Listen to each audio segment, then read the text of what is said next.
Volume 3 of Star Wars Visions is now streaming on Disney Plus. I've actually covered the first two volumes on my channel when the subsequent years that they came out. And I just got done watching Volume 3, which dropped a few days ago. And so without further ado, let's get into it. Much like the previous two volumes, Volume 3 also consists of 9 animated shorts from different animated studios, all of them that build on established facets and aspects of the Star Wars lore and tries to take them in some very creatively unique directions. And while they may not all canonically connect to the larger story of the franchise, they're all able to do things in a way that are very different from other projects and really bring their own voice to each and every one of those stories. One very interesting thing about Volume 3, however, is that it also has some sequels to shorts that were in Volume 1. For example, The Duel, which is considered by many to be one of the best stories in the Visions library, has a continuation over here called The Duel Payback,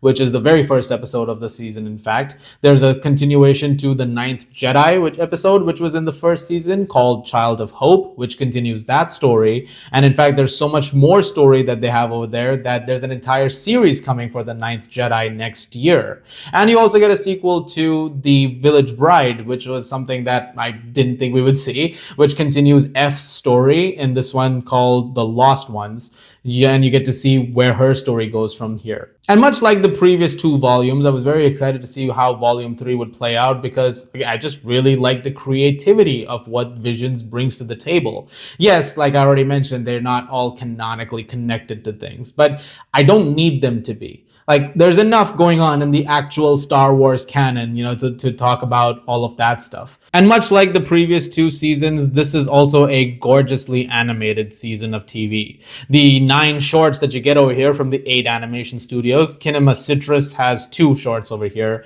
are beyond dazzling to look at. There's some extraordinary work on display when it comes to the worlds that are designed, the character work, just the creature designs, and of course, when you get to the landscapes and the action sequences, things are dialed up a notch considerably. And because it's also been some time since the first 2 volumes, I mean, it's 2 years since Volume 2 and 4 since Volume 1, obviously animation has already come a very long way since that time with a lot of different, developments and advances. And a lot of that is present over here. And it leads to some really, really incredible moments that really blew me away.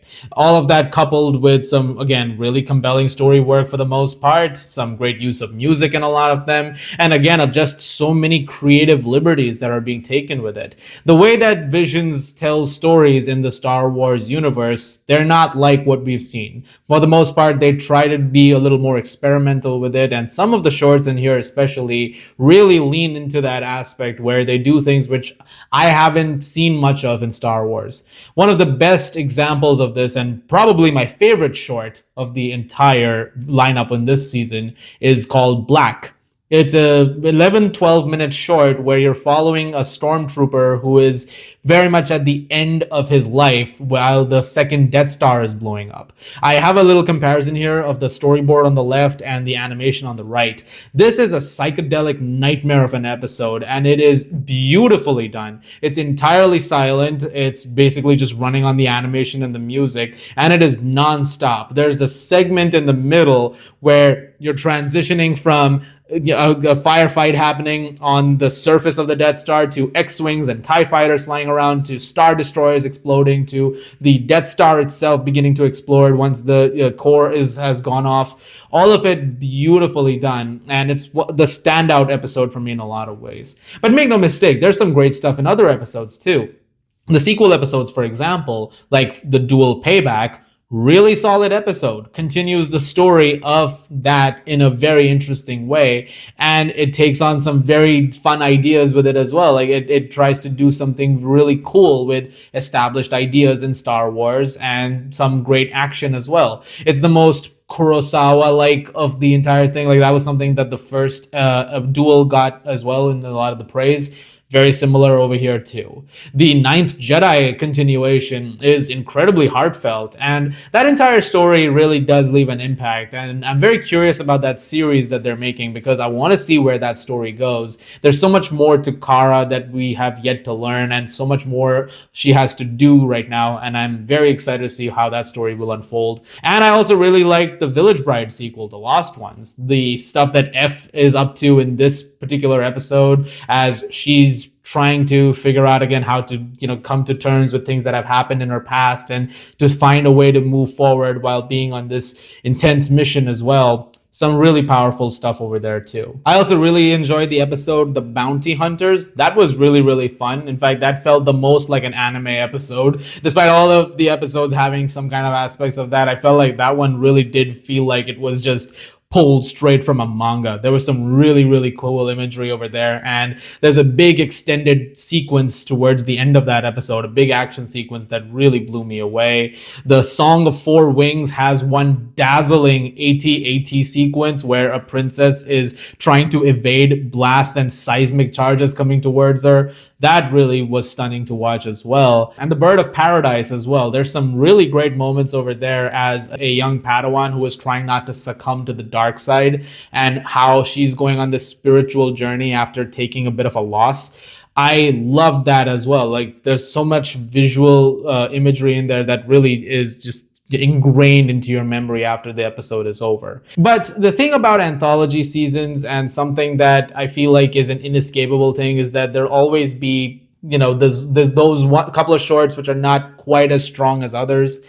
I enjoyed a lot of them for the most part, but stories like The Smuggler, for example, which I thought was entertaining, but I would have liked to see a little bit more. It felt like that was the one that really was building on other things we'd seen before. There's a lot of moments in there which are directly reminiscent of the first Star Wars movie, for example, including the TIE Fighter and Star Destroyer moment where they have to try and jump to hyperspace. Yuko's Treasure is a very kid-friendly one where a kid is trying to find his droid, and I thought that episode was fun. Again, a little slight on the story overall, although there is a very touching moment towards the end of it which did get me. And I will say that as far as the animation goes, while it is extremely gorgeous, there were some things that I liked about Volume 2 when it came to some of the variations that you got, like with the different animated studios from around the world. So you got to see a lot of different styles.